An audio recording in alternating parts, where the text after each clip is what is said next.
جماعت اہل حدیث جس نے اپنا نام ہی اہل حدیث رکھا ہے، ہم نے اپنے آپ کو ہندوستان کے شہر دیوبند کی طرف منسوب نہیں کیا، ہم نے شہر بریلی کی طرف اپنے آپ کو منسوب نہیں کیا، ہم نے اپنے آپ کو اجمیر والا نہیں کہا، ہم نے اپنے آپ کو بغداد والا نہیں کہا، ہم نے اپنے اسکول آف تھاٹ کی بنیاد، اپنے مسلک کی بنیاد کسی امام کے نام پہ نہیں رکھی، کسی بزرگ کے نام پہ نہیں رکھی، کسی عالم کے نام پہ نہیں رکھی۔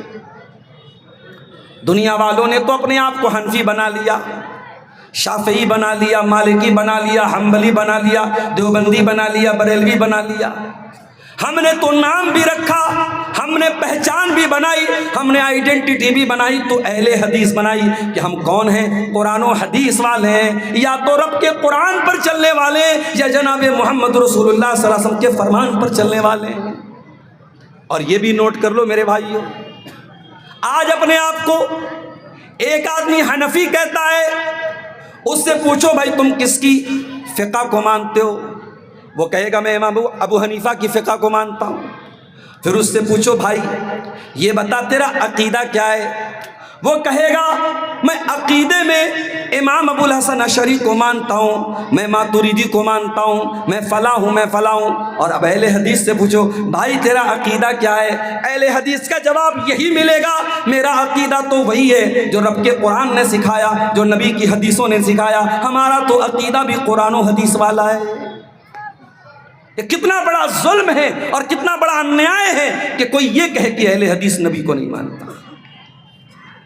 اور جہاں تک یہ سوال ہے کہ ہم یہ کہتے ہیں کہ صاحب نبی ہمارے جیسے ہیں، نبی ہمارے جیسے کیسے ہو سکتے ہیں؟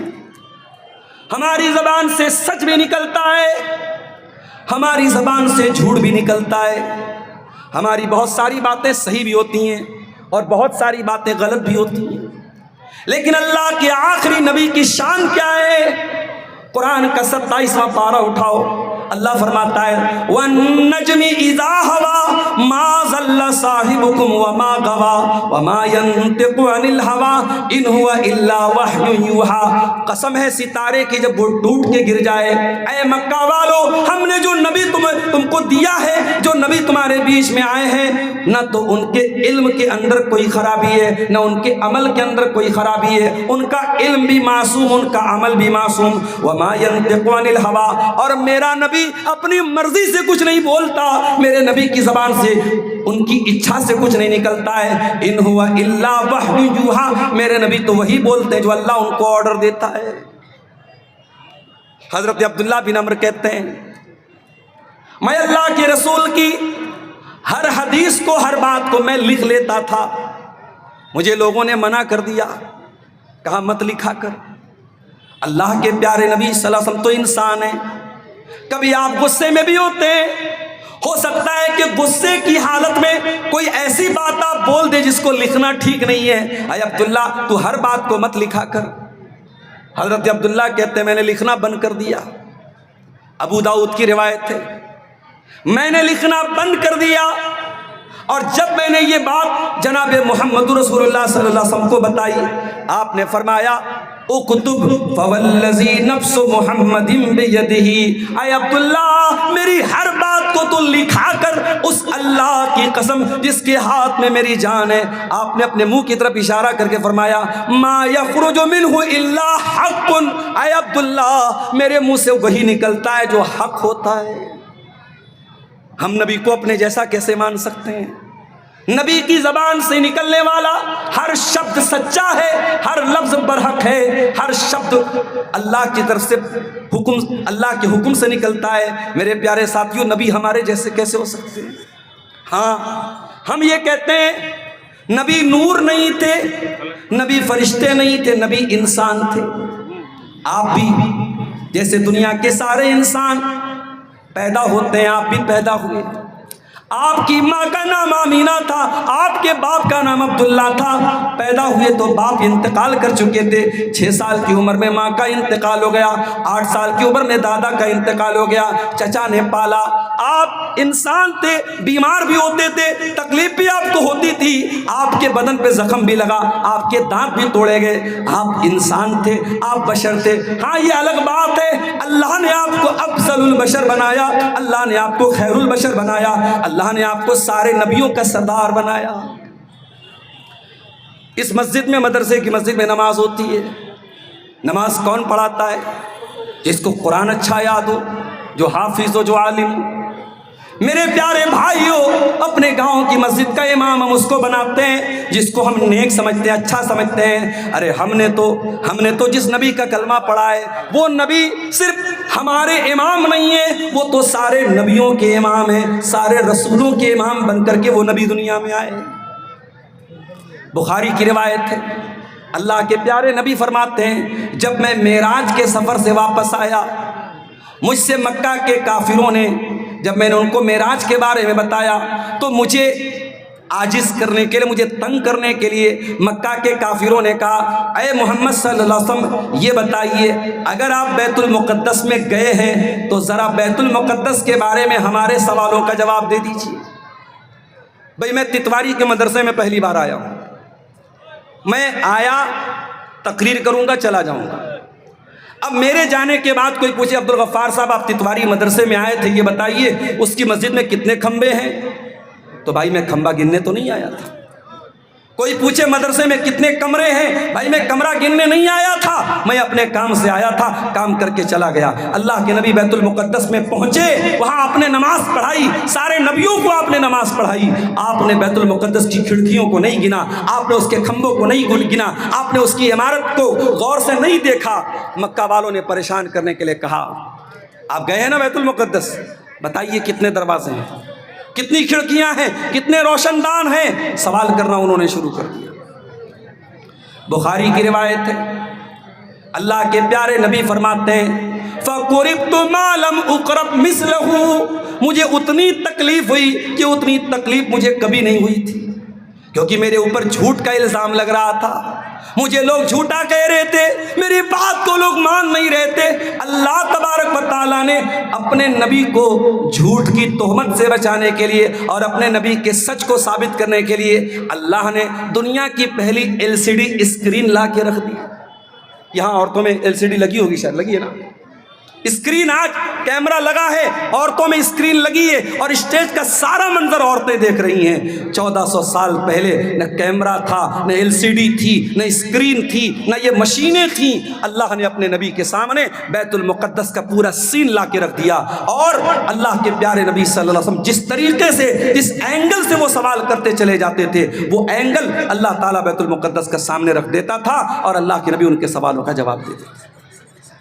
اسی حدیث میں آپ نے فرمایا، جب میں بیت المقدس میں پہنچا، وہاں ابراہیم علیہ السلام بھی موجود تھے، وہاں آدم علیہ السلام بھی موجود تھے، وہاں موسیٰ علیہ السلام بھی تھے، وہاں عیسیٰ علیہ السلام بھی تھے۔ سارے نبیوں کا حلیہ بھی آپ نے بتایا، ان کا بال کیسا تھا، ان کا چہرہ کیسا تھا۔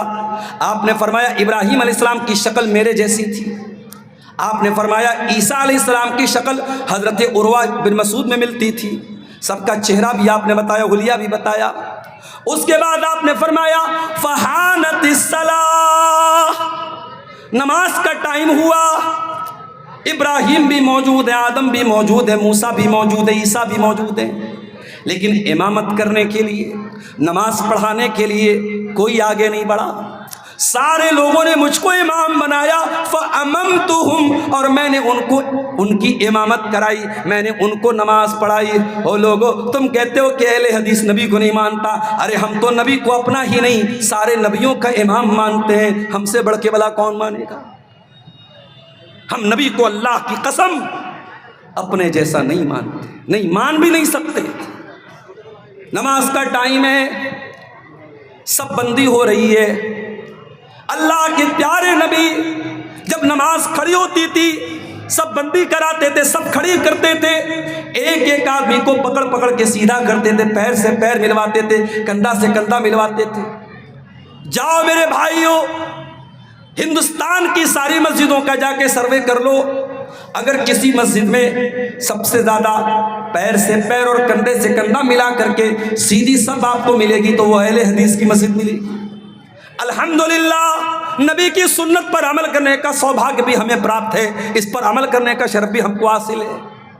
نبی اکرم نماز کھڑی ہوتی تھی سب سیدھی کرتے تھے اور آپ فرماتے تھے اقیموا صفوفکم، اے میرے صحابہ اپنی صفوں کو سیدھی کر لو، فانی اراکم من وراء ظہری، جب میں نماز پڑھاتا ہوں میں سامنے بھی دیکھتا ہوں اور میں پیچھے بھی دیکھتا ہوں، اس لیے سب میں آگے پیچھے نہ ہونا، سب بالکل سیدھی کر لو، سب بالکل برابر کر لو۔ اس کا مطلب کہ اللہ کے نبی کو یہ وشیشتا دی گئی، یہ اسپیشلٹی دی گئی، یہ خصوصیت دی گئی کہ آپ پیچھے بھی دیکھ سکتے تھے۔ اللہ کے پیارے نبی خود فرماتے ہیں میں نماز پڑھتا ہوں تو مجھے پیچھے کا بھی نظر آتا ہے۔ اور آگے بڑھیے، رات کا وقت ہے، اللہ کے پیارے نبی تہجد کی نماز پڑھ رہے ہیں، 8 رکعت آپ نے نماز پڑھی، اس کے بعد آپ تھوڑی دیر سو گئے، لیٹ گئے، اس کے بعد آپ نے اٹھ کر کے وتر کی نماز پڑھی۔ حضرت عائشہ نے فرمایا اے اللہ کے پیارے نبی اتنام قبل ان توتر، آپ وتر کی نماز کے پہلے تھوڑی دیر سو جاتے ہیں، آرام کرتے ہیں، آپ تو وضو بھی نہیں کرتے، آپ تو ایسے ہی نماز پڑھ لیتے ہیں۔ آپ نے فرمایا اے عائشہ میرا معاملہ دوسرے لوگوں کی طرح نہیں ہے، میں لیٹا تو تھا، تنام عینی ولا ینام قلبی، میری آنکھیں سو رہی تھی لیکن میرا دل جاگ رہا تھا، میں پورے ہوش و حواس میں تھا۔ بھئی ہم اور آپ سو جائیں ہمارا وضو ٹوٹ جائے گا، کیوں ٹوٹ جائے گا؟ کیونکہ انسان جب نیند کی حالت میں رہتا ہے، ہوش و حواس میں نہیں رہتا ہے، اسے احساس نہیں ہوتا ہے، ہو سکتا ہے اس کی جو ہے اس کا وضو ٹوٹ جائے اور وہ کوئی ایسی چیز ہو جائے کہ جس سے اس کا وضو ٹوٹ جائے، اس لیے شریعت میں اگر انسان گہری نیند سے سو جائے تو وضو ٹوٹ جاتا ہے۔ مگر اللہ کے پیارے نبی وتر کی نماز کے پہلے تھوڑی دیر سوتے ہیں، اور حضرت عائشہ جب پوچھتی ہیں اے اللہ کے نبی آپ وتر کے پہلے سوتے ہیں، تو آپ نے فرمایا میری آنکھیں سوتی ہیں مگر میرا دل نہیں سوتا ہے۔ ایسے تھے ہمارے پیارے نبی صلی اللہ علیہ وسلم۔ میرے پیارے ساتھیوں، ہم نے تو اس نبی کا کلمہ پڑھا ہے جس نبی کو اللہ نے پورے قرآن میں کہیں پر بھی یا محمد کہہ کے نہیں پکارا، نام لے کر کے نہیں پکارا۔ موسیٰ علیہ السلام کو یا موسیٰ کہا، عیسیٰ علیہ السلام کو یا عیسیٰ کہا، ابراہیم کو یا ابراہیم کہا، آدم کو یا آدم کہا، نوح کو یا نوح کہا، لیکن جب اللہ نے اپنے آخری نبی کو پکارا، کہیں فرمایا یا ایھا النبی، کہیں پکارا یا ایھا الرسول، کبھی فرمایا یا ایھا المزمل، کبھی فرمایا یا ایھا المدثر۔ ارے میرے نبی کی شان تو یہ ہے، قرآن کہتا ہے وَرَفَعْنَا لَكَ ذِكْرَكَ، اے نبی ہم نے آپ کے ذکر کو بلند کر دیا۔ حسان بن ثابت کہتے ہیں وَزَمَّ الْإِلَٰهُ اسْمَهُ مَعَ اسْمِهِ إِذَا قَالَ الْمُؤَذِّنُ أَشْهَدُ، جب مؤذن اذان دیتا ہے، جب 5 ٹائم کی اذان دیتا ہے اور اشہدو اللہ الہ الا اللہ کہتا ہے، تو مؤذن کی اذان کمپلیٹ نہیں ہو سکتی، مؤذن کی اذان پوری نہیں ہو سکتی جب تک وہ اشہد ان محمد رسول اللہ نہ کہے، جب تک زمین قائم ہے، جب تک آسمان قائم ہے، جب تک دنیا میں اذان ہو رہی ہے، جب تک اللہ کی توحید کا ترانہ پڑھا جائے گا، محمد رسول اللہ صلی اللہ علیہ وسلم کی رسالت کا ترانہ بھی پڑھا جائے گا۔ پورے قرآن میں اللہ نے کسی انسان کی قسم نہیں کھائی، چاند کی قسم کھائی، سورج کی قسم کھائی، ستاروں کی قسم کھائی، عصر کے ٹائم کی قسم کھائی، فجر کے ٹائم کی قسم کھائی، چاشت کی قسم کھائی، مکہ شہر کی قسم کھائی۔ پورے قرآن میں اللہ نے کسی انسان کی قسم نہیں کھائی، مگر قرآن کا 14واں پارہ اٹھاؤ، اللہ سورہ ہجر میں فرماتا ہے لَعَمْرُكَ إِنَّهُمْ لَفِي سَكْرَتِهِمْ يَعْمَهُونَ، اے میرے نبی آپ کی زندگی کی قسم، آپ کی عمر کی قسم، اے میرے نبی حضرت لوط علیہ السلام کی قوم کے لوگ اپنے گناہ کے نشے میں مست ہو چکے تھے، ان کو گناہ کا نشہ چڑھ چکا تھا۔ قرآن میں اللہ نے کسی اور کی زندگی کی قسم نہیں کھائی، اگر کھائی ہے تو اپنے آخری نبی کی زندگی کی قسم کھائی۔ میرے پیارے ساتھیوں، ہمارے اوپر یہ اگر کوئی الزام لگائے کہ صاحب یہ نبی کو نہیں مانتے، اپنا دماغ صحیح کر لے، وہ اپنی وچار دھارا درست کر لے، وہ اپنے نظریے کو صاف کر لے وہ، اپنی عینک کو صاف کر لے وہ۔ ارے ہم نے تو یہ تہمت بھی، نبی کی محبت میں یہ گالی بھی ہم نے سنی ہے، لوگوں نے ہمیں یہ طعنہ بھی مارا ہے کہ صاحب یہ اہل حدیث تو اماموں کو نہیں مانتے، بزرگوں کو نہیں مانتے۔ مسجد میں ایک آدمی آتا ہے، سینے پر ہاتھ باندھتا ہے، پوچھو بھائی تو سینے پر ہاتھ کیوں باندھتا ہے؟ وہ کہتا ہے اللہ کے نبی نے سینے پر ہاتھ باندھا تھا۔ دنیا کہتی ہے وہابی ہے، یہ غیر مقلد ہے، یہ اہل حدیث ہے۔ ایک دوسرا آدمی آتا ہے، وہ بھی سینے پر ہاتھ باندھتا ہے، دنیا پوچھتی ہے تو سینے پر ہاتھ کیوں باندھ رہا ہے؟ وہ کہتا ہے میں امام احمد ابن حنبل کا ماننے والا ہوں، میں امام شافعی کا ماننے والا ہوں۔ دنیا کہتی ہے کوئی بات نہیں۔ او لوگو، یہ کتنا بڑا انیائے ہے کہ امتی کا نام لیا جائے تو تم خوش ہو جاتے ہو اور رسول کا نام لیا جائے تو تم ناراض ہو جاتے ہو۔ اہل حدیث کا تو یہی نعرہ ہے کہ ہم سارے اماموں کا احترام کرتے ہیں، سارے بزرگوں کا احترام کرتے ہیں، مگر یہ اتھارٹی، یہ مقام، یہ درجہ اگر کسی کو حاصل ہے کہ اس کی ہر بات کو لینا ہے، اس کی کسی بات کو ٹھکرانا نہیں ہے، تو یہ درجہ صرف اور صرف جناب محمد رسول اللہ صلی اللہ علیہ وسلم کو حاصل ہے۔ اور معاف کرنا، جن اماموں کے نام پہ آپ نے دکانیں سجا کے رکھی ہیں، ان اماموں نے بھی یہی تعلیم دی ہے۔ اہل حدیثوں سن لو، اگر کوئی امام ابو حنیفہ کو برا بھلا کہتا ہے وہ اہل حدیث نہیں ہو سکتا، کوئی امام مالک کو برا بھلا کہتا ہے وہ اہل حدیث نہیں ہو سکتا، کوئی امام شافعی کے بارے میں بدزبانی کرتا ہے وہ اہل حدیث نہیں ہو سکتا۔ ہم سارے اماموں کا احترام کرتے ہیں، مگر ہم کیا کہتے ہیں؟ فَإِن تَنَازَعْتُمْ فِي شَيْءٍ فَرُدُّوهُ إِلَى اللَّهِ وَالرَّسُولِ۔ جب کسی مسئلے میں اختلاف ہو جائے، جب کسی مسئلے میں جھگڑا ہو جائے تو یہ دیکھو کہ اللہ کیا کہہ رہا ہے، یہ دیکھو کہ رسول کیا کہہ رہے ہیں، اللہ اور اس کے رسول کی بات کو مان لو۔ یہی ہماری دعوت ہے اور یہی ہمارا مشن ہے میرے پیارے ساتھی۔ اللہ نے اپنے نبی کو بہت ساری اسپیشل کوالٹیز سے بھی نوازا تھا۔ آئیے ایک حدیث آپ کو پڑھ کے سناتا ہوں، صحیح مسلم کی روایت ہے، اللہ کے پیارے نبی فرماتے ہیں اعطیت ستا لم یعطہن احد قبلی، اللہ نے 6 چیزیں مجھ کو ایسی دی ہیں مجھ سے پہلے اللہ نے کسی کو نہیں دی تھی، مجھ سے پہلے کسی اور نبی کو یہ 6 چیزیں نہیں دی گئیں۔ نمبر 1، اعطیت جوامع الکلم، اللہ تعالیٰ نے مجھ کو جوامع الکلم دیے ہیں۔ اللہ کے پیارے نبی چھوٹی چھوٹی باتوں میں بڑے بڑے ارتھ نکال لیتے تھے، آپ کی چھوٹی چھوٹی باتوں میں معنی کا سمندر ہوتا تھا، آپ دریا کو کوزے میں بند کر لیتے تھے۔ آپ کی چھوٹی چھوٹی حدیثوں پر علماء نے موٹی موٹی کتابیں لکھی۔ نبی کی بات میں بڑی گہرائی اور بڑا وزن ہوتا تھا۔ اللہ تعالیٰ نے یہ اسپیشل کوالٹی اپنے نبی کو دی تھی، اعطیت جوامع الکلم، اللہ نے مجھ کو جوامع الکلم دیا ہے۔ دوسری چیز، وَنُصِرْتُ بِالرُّعْبِ مَسِيرَةَ شَهْرٍ، اللہ کے پیارے نبی فرماتے ہیں میرا دشمن 1 مہینے کی مسافت پر ہو، 1 مہینے کے ڈسٹینس پر ہو، تب بھی میرے دشمن کے دل میں میرا بھے ہوتا ہے، میرا ڈر ہوتا ہے، میرا روب و دبدبا ہوتا ہے، میرا دشمن میرا نام سن کے ڈرتا ہے۔ اے مسلمانوں، آج جس کا جی چاہتا ہے تمہیں گالی دے دیتا ہے، جس کا جی چاہتا ہے تمہارے بارے میں الٹی سیدھی باتیں بیان کر دیتا ہے۔ تمہارا روب و دبدبا آج دنیا کے اندر سے نکل چکا ہے۔ کاش کہ تم متحد ہو جاتے، کاش کہ تم یونائٹڈ ہو جاتے، کاش کہ تم اپنی حقیقت کو سمجھ لیتے، کاش کہ تم ایمان والے بن جاتے، تو آج دنیا میں تمہارا بھی کوئی وزن ہوتا، تمہاری بھی کوئی ویلیو ہوتی۔ یاد رکھو میرے پیارے ساتھیوں، ایک ہو جاؤ تو بن سکتے ہو خورشید مبیں، ورنہ ان بکھرے ہوئے تاروں سے کیا بات بنے۔ تارے الگ الگ ہیں تو ان کی روشنی میں کوئی خاص جان نہیں نظر آتی ہے، لیکن انہی تاروں میں ایک تارا سورج بھی ہے جو پوری دنیا کو روشن کر رہا ہے۔ تو بننا ہے تو سورج بنو جو پوری دنیا کو روشن کر رہا ہے۔ اور سورج کب بنو گے؟ جب تمہارے اندر یونٹی آئے گی، ایکتا آئے گی، اتحاد آئے گا، جب تم مل کر کے۔ آج بہار میں الیکشن چل رہا ہے اور میں بہت اوائڈ کرتا ہوں الیکشن کے سے ریلیٹڈ، میں کوئی بات نہیں بول میرے پیارے ساتھیوں، الیکشن کا ماحول ہے، میں کچھ نہیں بولوں گا، ایک بات کہوں گا، یونٹی اپنے اندر پیدا کرو، اتحاد پیدا کرو۔ دنیا میں کسی بھی دیش میں، کسی بھی ملک میں جب پالیٹکس ہوتی ہے تو وہاں بھی یہ دیکھا جاتا ہے کہ کس کے اندر کتنا وزن ہے۔ اگر آپ کی یونٹی کا پاور ہوگا، آپ کے اتحاد کی طاقت ہوگی، تو دنیا کی ہر پارٹی، ہر سرکار، ہر گٹھ بندھن آپ کے آگے جھکے گا اور آپ کی بات مانے گا۔ آپ اپنے اندر یونٹی اور اتحاد پیدا کرو، اپنے وزن کو ختم مت کرو، اپنی ویلیو کو ختم مت کرو میرے ساتھ۔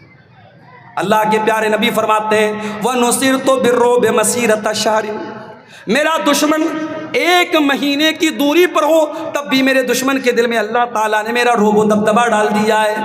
وَأُحِلَّتْ لِيَ الْمَغَانِمُ، اور میرے لیے مال غنیمت کو حلال کر دیا گیا، مجھ سے پہلے کسی اور نبی کے لیے مال غنیمت حلال نہیں تھا۔ دشمن سے جنگ ہوتی تھی اور جو مال حاصل ہوتا تھا آسمان سے ایک آگ آتی تھی اور سارے مال کو کھا جاتی تھی، مگر اس امت کے لیے اور اللہ کے آخری نبی کے لیے مال غنیمت کو حلال کیا گیا۔ اس کے بعد آپ نے فرمایا چوتھی چیز وَجُعِلَتْ لِيَ الْأَرْضُ مَسْجِدًا وَطَهُورًا، اور زمین کو اللہ تعالیٰ نے میرے لیے پاک بنایا ہے اور زمین کو مسجد بنایا ہے۔ مسلمان دنیا کے کسی بھی کونے میں چلا جائے، نماز کا ٹائم ہو جائے، اسے مسجد تلاش کرنا ضروری نہیں ہے۔ جہاں پاک زمین ہو، جہاں پاک جگہ ہو، کوئی ناپاکی نہ ہو، کوئی گندگی نہ ہو، مسلمان قبلہ رخ کھڑا ہو کر کے دنیا کے کسی کونے میں نماز پڑھ سکتا ہے۔ اگر پانی نہیں مل رہا ہے، دنیا کے کسی بھی کونے میں چلا جائے، مٹی مل رہی ہے، مٹی سے تیمم کر کے نماز پڑھ سکتا ہے۔ ابھی آج ایک صاحب نے مسئلہ پوچھا تھا، کہنے لگے میری والدہ کی آنکھوں کا آپریشن ہوا ہے اور ڈاکٹر نے بالکل سختی سے منع کیا ہے کہ آنکھ میں پانی نہیں لگنا چاہیے، اب میری والدہ نماز کیسے پڑھیں گی؟ کہا نہ پانی لگنا چاہیے نہ مٹی لگنی چاہیے۔ میں نے کہا پورا وضو کرو، چہرہ مت دھلو، آنکھ مت دھلو، آنکھ کے پاس پانی نہ جائے، پورا وضو کر لو، آپ نماز پڑھ لو۔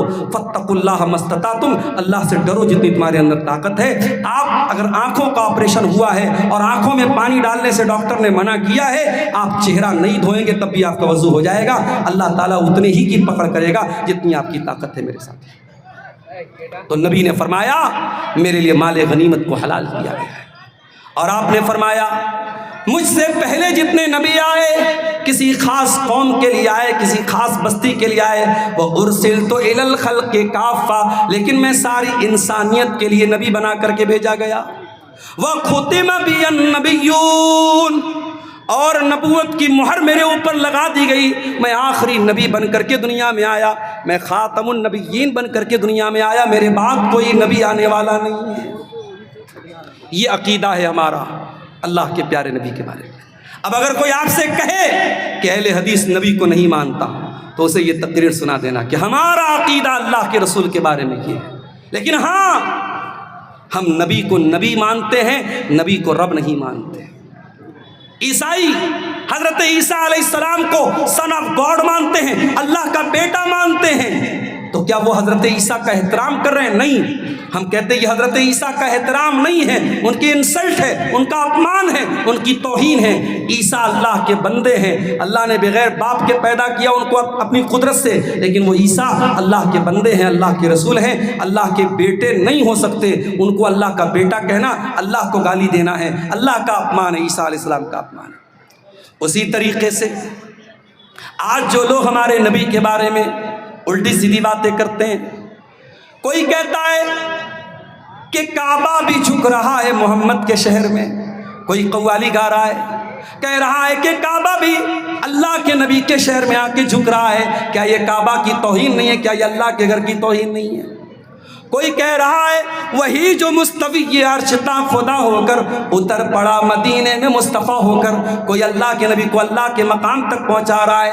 کوئی کہہ رہا ہے بگڑی میری بنا دے، بگڑی بنانے والے، کوئی نبی کو بگڑی بنانے والا قرار دے رہا ہے۔ یاد رکھو میرے پیارے ساتھیوں، بگڑی بنانے والا کوئی اگر ہے تو اللہ ہے، اولاد دینے والا اگر کوئی ہے تو اللہ ہے، شفا دینے والا اگر کوئی ہے تو اللہ ہے، دعائیں سننے والا اگر کوئی ہے تو اللہ ہے۔ قرآن کہتا ہے یا اہل الکتاب لا تغلو فی دینکم، اے اہل کتاب اپنے دین کے اندر تم غلو مت کرو۔ نبی نے غلو کرنے سے منع ہے۔ غلو مطلب کسی کی لمٹ اور کسی کی حد سے آگے بڑھانا۔ ہمارے جلسوں میں جو نظامت ہوتی ہے الحمدللہ، اکثر جو پروگرام کے نظامت کرنے والے ہوتے ہیں بہت اچھے الفاظ کا چناؤ کرتے ہیں، صحیح باتیں بولتے ہیں، مگر کبھی کبھی بہکنے والے بہک بھی جاتے ہیں، ایسی باتیں کرنے لگتے ہیں جو نہیں کہنی چاہیے۔ اہل حدیث کے اسٹیج پر مبالغہ آرائی سے کام نہیں لینا چاہیے، کسی بھی شخصیت کے بارے میں غلو نہیں کرنا چاہیے۔ ہماری شریعت نے نبی کے بارے میں بھی غلو کرنے سے منع کیا ہے۔ آئیے ایک حدیث آپ کو پڑھ کے سناتا ہوں۔ اللہ کے پیارے نبی ایک شادی میں گئے تھے، صحابیہ کا نام تھا معوذ بنت افراح، ان کی شادی تھی، اور شادی کے موقع پر اگلے دن اللہ کے پیارے نبی ان کے گھر گئے اور وہاں چھوٹی چھوٹی بچیاں گیت گا رہی تھیں. پتہ یہ چلا کہ شادی کے موقع پہ خوشی منانا جائز ہے. چھوٹی چھوٹی بچیاں اگر کوئی گیت پڑھ رہی ہیں بغیر میوزک کے وہ بھی جائز ہے. لیکن جو چیز غلط ہے، عورت کی بے پردگی غلط ہے، تو شادی کے موقع پر بھی غلط ہے. غیر محرم کے سامنے لڑکیوں کا سج سنور کر کے آنا غلط ہے، تو شادی کے موقع پر بھی غلط ہے. شادی کے موقع پر کوئی ناجائز کام جائز نہیں ہوتا، یاد رکھو. چھوٹی چھوٹی بچیاں گیت گا رہی تھیں اور جنگ بدر میں ان کے باپ دادا جو شہید ہوئے تھے ان کا نام لے لے کے وہ گیت پڑھ رہی تھیں. اسی میں انہوں نے ایک لائن یہ پڑھی، وَفِينَا نَبِيٌّ يَعْلَمُ مَا فِي غَدٍ. ہمارے بیچ میں وہ نبی آئے جو آنے والے فیوچر کی بات جانتے ہیں، جو بھوشیہ کی بات جانتے ہیں، جو کل کی بات جانتے ہیں. جب اللہ کے نبی نے یہ لائن سنی آپ نے فرمایا دعی ھذا، اے بیٹا اے بچی یہ لائن غلط ہے، یہ لائن چھوڑ دے. وَقُولِي مَا تَقُولِينَ، پہلے جو لائن پڑھ رہی تھی وہ لائن تو اچھی تھی مگر یہ لائن گڑبڑ ہے. پتہ یہ چلا، یہ ہمارے شیرسا وادی قوم کے بہت بڑے نعت خواں موجود ہیں ہمارے اسٹیج پر، میں ان سے بھی یہ بات کہوں گا اور جو بھی نعت وغیرہ پڑھتے ہیں کہ اگر آپ کوئی نعت پڑھتے ہیں تو نعت نبی کی شان میں پڑھی جاتی ہے، نبی کی پرشنسا اور نبی کی تعریف میں پڑھی جاتی ہے. بہت یہ بال سے بھی باریک کام ہے. کسی عالم سے رائے مشورہ کرنے کے بعد نعت پڑھا کیجئے. کبھی کبھی نعت کی کوئی لائن ایسی ہوتی ہے جو غلط ہوتی ہے، ہمارے اہل حدیث کے عقیدے کے اعتبار سے، قرآن و حدیث کے عقیدے کے اعتبار سے غلط ہوتی ہے. ہمیں نبی کی نعت پڑھنے میں اور نبی کی شان بیان کرنے میں بھی ہمیں اس بات کا خیال رکھنا ہے. اللہ کے پیارے نبی فرماتے ہیں لا تطرونی کما اطرت النصارى عیسی ابن مریم، اے لوگوں مجھے اتنا نہ بڑھانا جتنا عیسائیوں نے عیسیٰ بن مریم کو بڑھایا تھا. انما انا عبد، میں تو اللہ کا بندہ ہوں. فقولوا عبد اللہ ورسولہ، مجھے اللہ کا بندہ ہی کہنا، مجھے اللہ کا رسول ہی کہنا. میری شان سے مجھ کو آگے نہ بڑھانا. نبی کی شان، آؤ ہم سے پوچھو، آؤ اہل حدیثوں سے پوچھو نبی کی شان کیا ہوتی ہے. تم نے جب بھی بیان کیا نبی کا چہرہ بیان کیا، تم نے جب بھی بیان کیا نبی کے لباس بیان کیا، تم نے جب بھی بیان کیا نبی کی خوبصورتی بیان کی، اور ہم نے جب بیان کیا تو نبی کی نماز بھی بیان کی، ہم نے نبی کا حج بھی بیان کیا، ہم نے نبی کا طریقہ بھی بیان کیا. میرے پیارے ساتھیوں، نبی کی صورت بھی بے مثال تھی اور نبی کی سیرت بھی بے مثال تھی. یہ شامیانہ لگا ہے، اس کی وجہ سے گرمی بہت ہو رہی ہے. یہ اکتوبر کا لاسٹ چل رہا ہے، گرمی کا یہ عالم ہے. آپ سوچئے میرے ساتھیوں، قیامت کے دن کی گرمی کا کیا عالم ہوگا. سورج 1 میل کی دوری پر ہوگا. اللہ کے پیارے نبی فرماتے ہیں، بخاری کی روایت ہے، سارے لوگ پریشان ہو کر کے حضرت آدم کے پاس آئیں گے اور آدم علیہ السلام سے ریکویسٹ کریں گے، اے آدم آپ انسانوں کے باپ ہیں، اللہ نے آپ کو اپنے ہاتھ سے پیدا کیا ہے. اے آدم ہم بہت پریشانی میں ہیں اور اللہ تعالیٰ بہت ناراض ہے، آپ اللہ تعالیٰ سے گزارش کر دیجئے اللہ جلدی سے حساب لے لے، یہ تکلیف ختم ہو جائے. آدم علیہ السلام معذرت کر لیں گے، انکار کر دیں گے، کہیں گے نہیں بھائی میں اس لائق نہیں ہوں، میں اللہ کی بارگاہ میں نہیں بول سکتا، اللہ بہت غصے میں ہے. آدم علیہ السلام کہیں گے ایک کام کرو، نوح علیہ السلام کے پاس چلے جاؤ.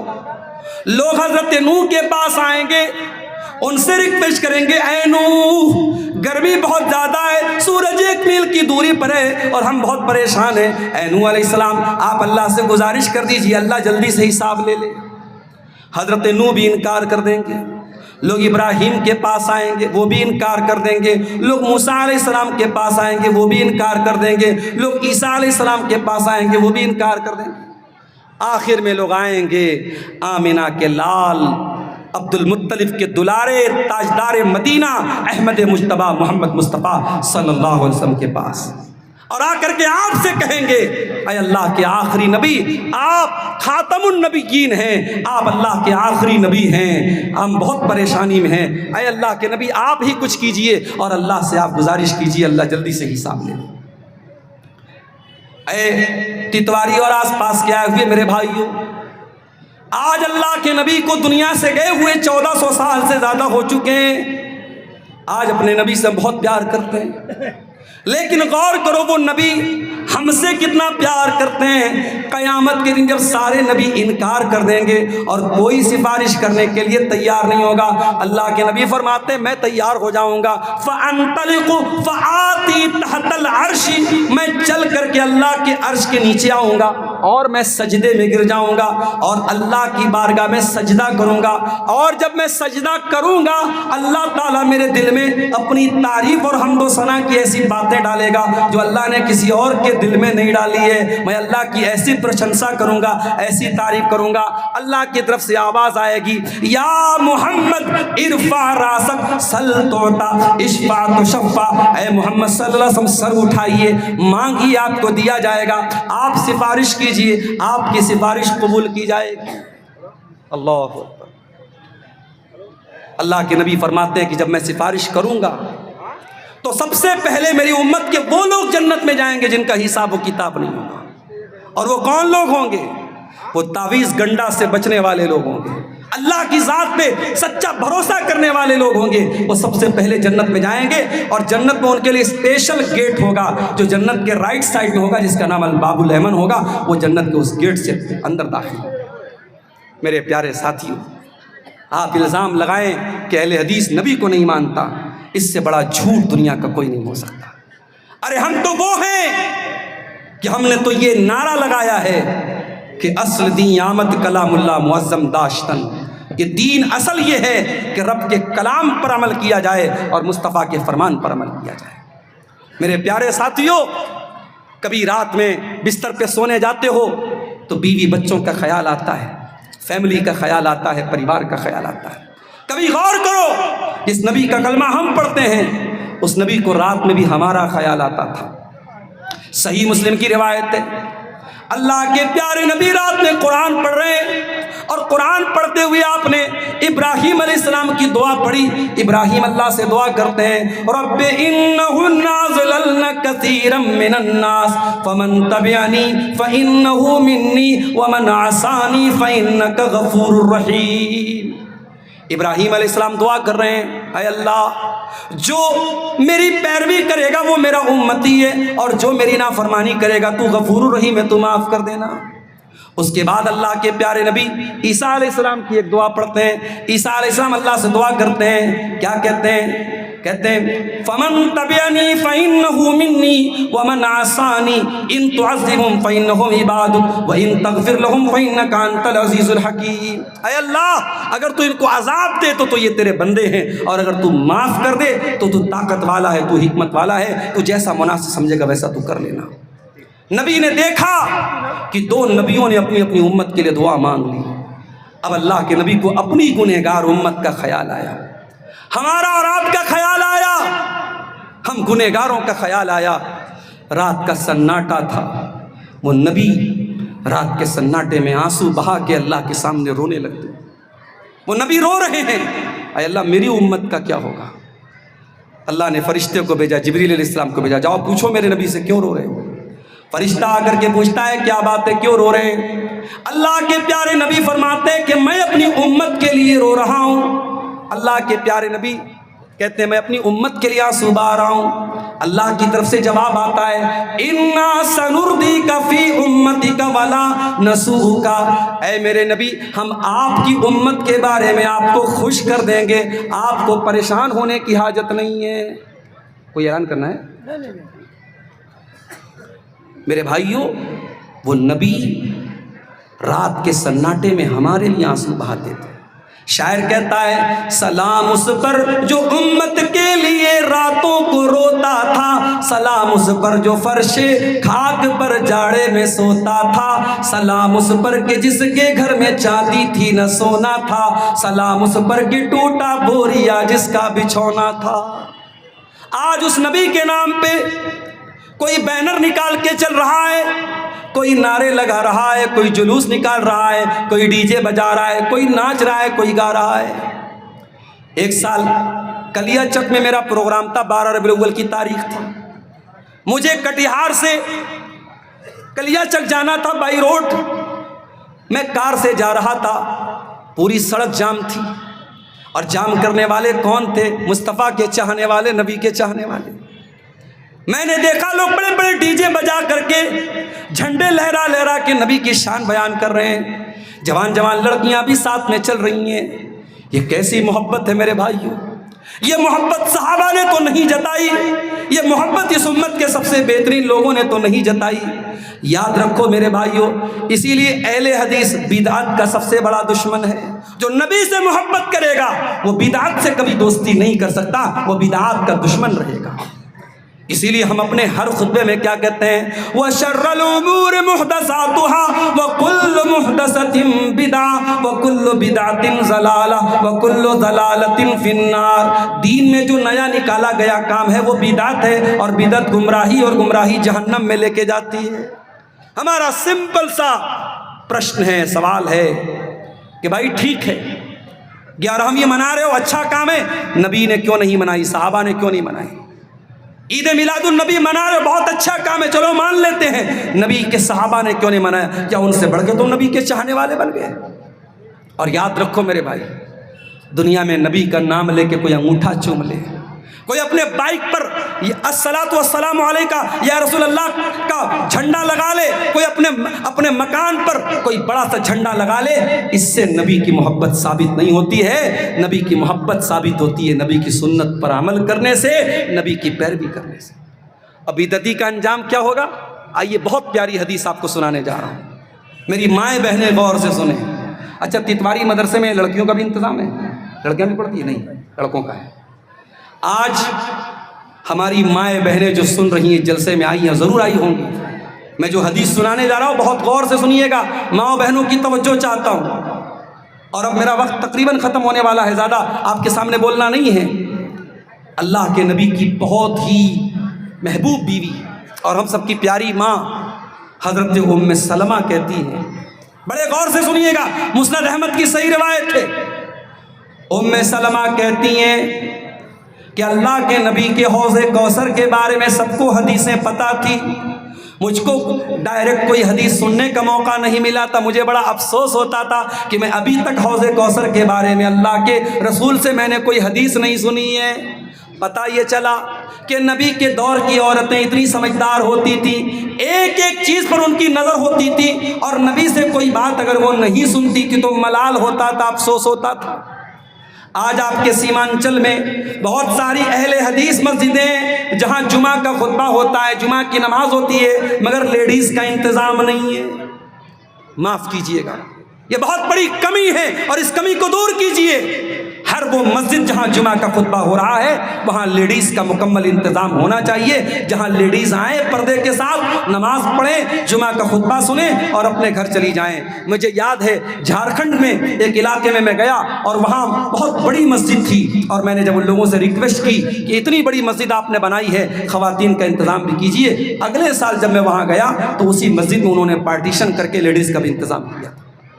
آپ کے کٹیہار میں، پورنیہ میں، کشن گنج میں، ارریہ میں جو آپ کی اہل حدیث مسجدیں ہیں، بڑے درد کے ساتھ کہتا ہوں میرے بھائیوں، آج اکثر مسجدوں میں لیڈیز کا انتظام نہیں ہے۔ آپ معاف کیجئے، سال میں تقریر کراتے ہیں آپ، عورتیں جلسے میں آتی ہیں لیکن تقریر کم سنتی ہیں اور مارکیٹ زیادہ کرتی ہیں، شاپنگ زیادہ کرتی ہیں، گھومتی پھرتی زیادہ ہیں۔ لیکن آپ جب جمعہ کے خطبے میں لیڈیز کا انتظام کریں گے، وہاں خاموشی کے ساتھ بیٹھ کے آدھا گھنٹہ وہ تقریر سنیں گی، اور یہ 52 بار سال میں یہ کام ہوگا۔ تو 52 بار جب وہ جمعہ کا خطبہ سنیں گی، ان کی دین کی معلومات بہت مضبوط ہوگی، ان کا ایمان مضبوط ہوگا، اور ان کے اندر سے جہالت دور ہوگی، ان کے اندر سے جو کم علمی اور اگیانتا ہے وہ دور ہو جائے گی۔ ام سلمہ کہتی ہے کہ مجھے بڑا افسوس تھا کہ نبی کے حوض کوثر کے بارے میں مجھے آج تک کوئی حدیث سننے کا موقع نہیں ملا۔ کہتی ہیں ایک لڑکی مجھے کنگھی کر رہی تھی، میرے بالوں کو سنوار رہی تھی، اتنے میں مسجد کے اندر سے آواز آئی، اللہ کے نبی لوگوں سے کہہ رہے تھے ایھا الناس، اے لوگو۔ ام سلمہ کہتی ہیں فوراً اپنی نوکرانی سے، لونڈی سے میں نے کہا تو دور ہٹ جا، میں جا رہی ہوں اللہ کے نبی کی بات سننے۔ وہ نوکرانی بولی کہ کیا آپ نے اللہ کے نبی کا شبد نہیں سنا؟ نبی نے آپ کو نہیں بلایا، نبی نے ایھا الناس کہا، مردوں کو بلایا ہے، عورتوں کو نہیں بلایا ہے۔ کیا جواب دیا حضرت ام سلمہ نے؟ کہا کہ تجھے کیا معلوم، جب اللہ کے نبی ایھا الناس کہتے ہیں تو مردوں کے لیے بھی کہتے ہیں، عورتوں کے لیے بھی کہتے ہیں، دونوں شامل ہوتے ہیں۔ شریعت کے ہر قانون میں، شریعت کے ہر حکم میں جہاں الگ سے نہ کچھ بتایا گیا ہو، وہاں مردوں کے لیے جو حکم ہوتا ہے سیم عورتوں کے لیے بھی ہوتا ہے۔ ام سلمہ آئیں، پردے کے پاس کھڑی ہو گئی۔ اللہ کے نبی حوض کوثر کا تذکرہ کر رہے تھے، آپ نے فرمایا انی فرضتکم علی الحوض، قیامت کے دن ایک حوض ہوگا، حوض مینس ایک تالاب ہوگا، ایک تالاب جیسی چیز ہوگی جس کا پانی بہت میٹھا ہوگا، اس کا نام حوض کوثر ہوگا، اور اللہ کے پیارے نبی سب سے پہلے اس حوض پر پہنچ جائیں گے اور اپنی امت کے لوگوں کو اس حوض کا پانی پلائیں گے، وہ کوثر کا پانی پلائیں گے۔ آپ فرماتے جب میں حوض کوثر پر پہنچوں گا تو کچھ لوگوں کو وہاں سے ہٹا دیا جائے گا، چھانٹ دیا جائے گا، بھگا دیا جائے گا۔ میں کہوں گا ان کو کیوں بھگا رہے ہو، یہ تو میری امت کے لوگ ہیں، میرا کلمہ پڑھنے والے لوگ ہیں۔ فرشتے کہیں گے انک لا تدری ما احدثوا بعدک، اے اللہ کے نبی آپ نہیں جانتے یہ بدعتی لوگ ہیں، یہ دین میں نیا نیا کام نکالنے والے لوگ ہیں، انہوں نے دین کے اندر کون کون سا نیا نیا کام نکالا آپ بھی نہیں جانتے۔ جب نبی کو یہ پتا چلے گا یہ بدعتی لوگ ہیں، اللہ کے نبی کا چہرہ غصے سے لال ہو جائے گا اور آپ فرمائیں گے سحقن سحقن لمن غیر بعدی، ان کو گھسیٹ کے یہاں سے لے کے جاؤ، انہوں نے میرے دین کو بدل ڈالا، میری شریعت کو بدل ڈالا۔ الحمدللہ اہل حدیث بدعات کا دشمن ہے، ہم بدعات کے دشمن ہیں۔ اور ابھی آپ دیکھیے میرے گھر میں میت ہوئی ہے، میرے بڑے والد کا انتقال ہوا ہے، ہمارے یہاں تیسرے دن کوئی تیجا نہیں ہوتا ہے۔ اسی بنارس میں ہمارے نانا کا انتقال ہوا، آج انتقال ہوا ہے، اگلے دن رات میں جب میں نانی کے یہاں پہنچا، نانا کے گھر پہنچا تو دیکھا کہ صاحب بریانی کا مسالہ تیار ہو رہا ہے اور پیاز کو کترا جا رہا ہے اور چاول کو دھویا جا رہا ہے۔ میں نے کہا کیا ہو رہا ہے بھائی؟ تو کہا کہ کل تیجا ہے اور تیجا کے دن بریانی بنے گی۔ سوچو کتنا بڑا یہ مصیبت ہے، جس انسان کے گھر میں میت ہوئی ہے اس بیچارے کو تیسرے دن پورے خاندان کو بیٹھ کے کھانا کھلانا پڑتا ہے۔ یہ تیجا، یہ 10واں، یہ 40واں، یہ برسی، یہ تمام بدعات اور خرافات ہیں، اور اہل حدیث ان تمام بدعات سے دور ہے اور انشاءاللہ دور رہے گا۔ اور اس طریقے سے جس طریقے سے ہم میت میں بدعات سے دور ہیں، میری گزارش ہے آپ سے کہ شادی بیاہ میں بھی آپ بدعات سے دور رہیے۔ یہ منگنی کی بڑی بڑی رسمیں، یہ رنگ پہنانے کے لیے پورا دعوت کرنا، یہ ہلدی کی دعوت کرنا اور ساری لڑکیوں کا لڑکوں کا ہلدی کے کلر کا کپڑا پہننا، تمام چیزیں غلط ہیں، خرافات ہیں، بدعت ہیں اور بری رسم و رواج ہے۔ میرے پیارے ساتھیوں، نکاح میں بھی آپ اہل حدیث بنیے، شادی میں بھی اہل حدیث بنیے، صرف نماز میں اہل حدیث مت بنیے۔ یہ چند باتیں اللہ کے نبی کے مقام و مرتبے کے تعلق سے اور اس غلط فہمی کے تعلق سے کہ اہل حدیث نبی کو نہیں مانتے، چند باتیں آپ کے سامنے رکھی گئی ہیں۔ میں اللہ سے دعا کرتا ہوں رب العالمین ہمیں اور آپ کو اپنے نبی کا مقام سمجھنے کی توفیق عطا فرمائے، نبی کی سچی محبت ہمارے دلوں میں اللہ تعالیٰ پیدا فرمائے۔ جو اس موضوع کے تعلق سے جو ہمارے بھائیوں کے دل اور دماغ میں غلط فہمی ہے اللہ تعالیٰ اس کو دور فرمائے۔ رب العالمین جامعہ اسلامیہ تتواری کو مزید ترقی عطا فرمائے اور یہاں سے پڑھنے والے بچوں کو دین کا سچا خادم بنائے، اور جب تک ہم دنیا میں زندہ رہیں اسلام پر زندہ رہیں اور ہمارا خاتمہ ایمان پر ہو، آمین۔ وآخر دعوانا ان الحمد للہ رب العالمین، والسلام علیکم ورحمۃ اللہ وبرکاتہ۔